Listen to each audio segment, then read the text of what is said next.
आई gang और Barbosa की कहानी अभी तक खत्म नहीं हुई है। इस बार के हफ्ते में भी हमें बारबोसा की जो कहानी है उसका कंटिन्यूएशन देखने को मिला है। पिछले हफ्ते के एपिसोड्स पे जो मैंने वीडियो बनाया था, अगर आपने नहीं देखा अब तक तो डिस्क्रिप्शन में लिंक है, जाकर देखाओ। एंड इस वीडियो में इस हफ्ते के जो एपिसोड्स थे उसमें कुछ नोटिस करने वाली चीज़ें हैं, आइए उनको डिस्कस कर लेते हैं। चैनल पे नए हो तो सब्सक्राइब ज़रूर कर लेना। सबसे पहला पॉइंट ये है कि सीआईडी का जो ब्यूरो है हमें ये वाले एपिसोड्स में बिल्कुल साफ सुथरा, बिल्कुल वैसा ही देखने को मिल रहा है जैसे कि पहले था। जबकि लास्ट हफ्ते के एपिसोड्स में हमने देखा था कि यहाँ पर एग्जैक्ट इसी प्लेस पे कितना बड़ा बॉम्ब ब्लास्ट हुआ था जो कि पूरी तरह से जलकर राख हो गया था। तो सीआईडी का जो ब्यूरो है वो तो ख़त्म ही कर दिया था बारबोसा ने। यहाँ पर एसीपी प्रद्युमन की मौत तो हुई थी एंड वैसे भी ब्लास्ट हो गया था बहुत ही बड़ा, लेकिन यहाँ पर ये बिल्कुल ठीक हमें देखने को मिल रहा है नए वाले एपिसोड्स में। उसके बाद हमें यह भी देखने को मिलता है कि पूर्वी जो है एसीपी प्रद्युमन की वही पुरानी चेयर को बैठी देख रही होती है एंड उसको देखकर अपने मूवमेंट्स याद कर रही होती है कि प्रद्युमन भी कैसे इसी कमरे में यहाँ पर बैठे होते हैं। जबकि यही वाली चेयर पिछले हफ्ते के एपिसोड्स में बुरी तरीके से जल रही थी जब दया इसके साथ बात कर रहा था।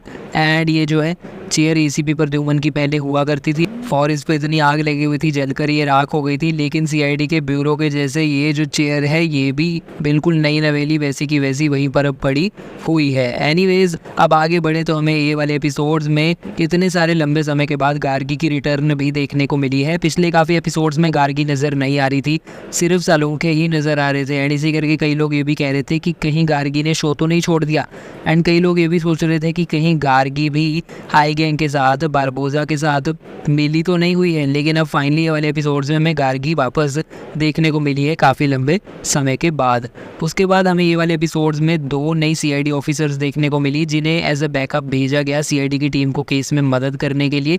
एंड पिछले एपिसोड्स में सचिन ने बताया था कि उसने बारबोसा के साथ 2 लड़कियों को देखा था एंड अब ये 2 लड़कियाँ सीआईडी में आ गई हैं, तो हो सकता है इनमें कनेक्शन हो एंड ये वही 2 लड़कियाँ हो जिसके बारे में सचिन ने बात करी थी। लेकिन ये काफ़ी ज़्यादा प्रेडिक्टेबल हो जाएगा नहीं, तो देखते हैं यही दोनों होंगी या फिर कोई और। वैसे असली मज़ा तो आए अगर सीआईडी के कोई पुराने कोई ऐसे ऑफिसर्स आ जाएँ जो कि आई गैंग के साथ मिले हों, उनमें देखने में कोई इंटरेस्ट आए, उसे देखने में कोई शौक लगे। वरना ये 2 नए ऑफिसर्स अगर गद्दार निकले भी इनसे कोई फ़र्क नहीं पड़ेगा। उसके बाद हमें देखने को मिलता है कि दया और अभिजीत जो कि इस हफ्ते के एक एपिसोड में गायब थे, तो वो बारबोसा वाले केस को हैंडल कर रहे थे। आई गैंग वाले केस पे स्टिल वो लगे हुए हैं जब से एसीपी प्रद्युमन की मौत हुई है। एंड बारबोसा की लोकेशन ट्रैक करने की कोशिश कर रहे हैं, लेकिन बारबोसा की लोकेशन उन्हें नहीं मिल पा रही है। कोई रिपोर्ट कहती है कि वो स्वीडन में है, कोई कहती है कि ब्राज़ील में है, वैसे ही जैसे कि सीआईडी सीज़न 1 में वो एक टाइम पे इतनी सारी जगहों पे था। उसके बाद एसीपी आयुष्मान की जो हमें इस एपिसोड में एंट्री देखने को मिली, उसके बाद एसीपी आयुष्मान डेफिनेटली कुछ शेडी चीज़ें कर रहा है, कुछ तो अजीब चीज़ें कर रहा है। बिकॉज एक तो ऑलरेडी उसने सीआईडी की टीम को ये कहा कि वो आई गैंग पे फोकस ना करे, दूसरे केसेस पे उनको लगा दिया। और फिर कार में जाते जाते किसी के साथ फ़ोन पे वो ये भी कह रहा था कि जैसा हमारा प्लान था बिल्कुल वैसा ही हो रहा है। दया और अभिजीत डिस्ट्रैक्ट हो चुके हैं, वो आपस में लगे पड़े हैं एंड उनकी जहाँ पर सोच ख़त्म हो जाती है वहाँ पर इसकी सोच शुरू होती है।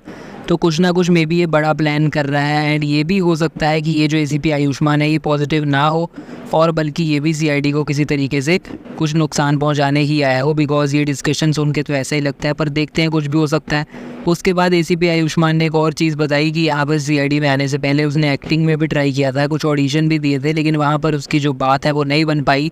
इसी करके फिर उसने सीआईडी को ज्वाइन किया, एग्ज़ाम्स वगैरह दिए थे एंड काफ़ी अच्छे से तरीके से वो क्रैक हो गए एंड इस करके सीआईडी में उसकी भर्ती हो गई। तो संडे वाला एपिसोड जो कि ऐसे लग रहा था कि नॉर्मल एपिसोड है जहाँ पर एक डॉक्टर लोगों के ऑर्गन्स निकाल कर बेच रहा है, लेकिन आगे जाकर पता चलता है कि इसका कनेक्शन आई गैंग के साथ था। कि जो डॉक्टर था ये आई गैंग के लिए काम करता था, बारबोसा के अंडर काम कर रहा था एंड इसने अपने आप को जहर दे के मार लिया। नर्सिस ने भी अपने आप को मार लिया, इससे पहले सीआईडी वाले इनसे कुछ इन्फॉर्मेशन ले पाए।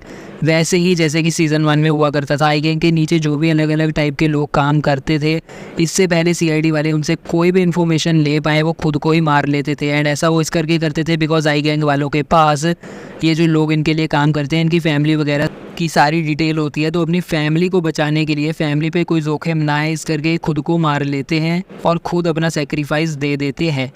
एंड पंकज ने ये भी कहा कि ये जो डॉक्टर्स थी और नर्सेज थी इनको जब ब्यूरो में लेकर आया तो पंकज ने ऑलरेडी चेक कर लिया था, इनके पास कोई जहर नहीं थी।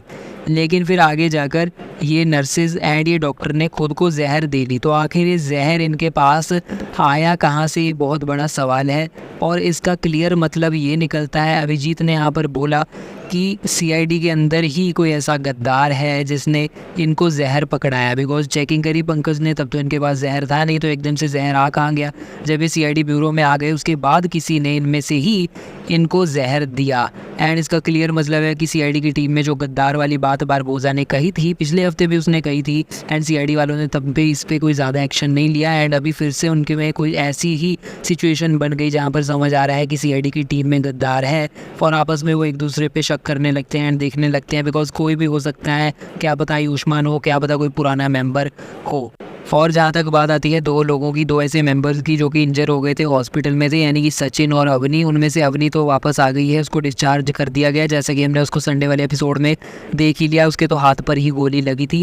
एंड सचिन की बात बताई इन्होंने सैटरडे वाले एपिसोड में, एंड बोला कि सचिन अभी तक हॉस्पिटलाइज्ड ही है। ऑफकोर्स सचिन की इतनी सर्जरी हुई थी एंड उसका हालत भी बहुत ज़्यादा बुरी थी, उसकी दो गोलियाँ लगी थी, वो भी सीने के पास। तो ऑफकोर्स जो सचिन है वो अभी तक हॉस्पिटलाइज्ड है, वो बाहर नहीं आया। तो गाइस ये थे सीआईडी के इस हफ्ते के आई गैंग वाले एपिसोड्स। आने वाले टाइम में और भी ज़्यादा मज़ा आएगा, बिकॉज एसीपी वापस आने वाले हैं, आई गैंग का बारबोसा भी लौटेगा, एंड काफ़ी सारा हमें देखने को मिलेगा सस्पेंस। वीडियो लाइक कर दीजिए, शेयर कर दीजिए, कमेंट्स में बताइए मज़ा आ रहा है आप लोगों को आई गैंग वाले एपिसोड्स में, या फिर नहीं आने वाले दिनों में सारे आई गैंग रिलेटेड वीडियोज़ देखने के लिए हमें कर लीजिए सब्सक्राइब, और बेल आइकन दबाना बिल्कुल भी ना भूलिएगा। फिलहाल के वीडियो में इतना ही, मिलते हैं हम अगले वीडियो में। अभी के लिए चलता हूँ, गुड बाय।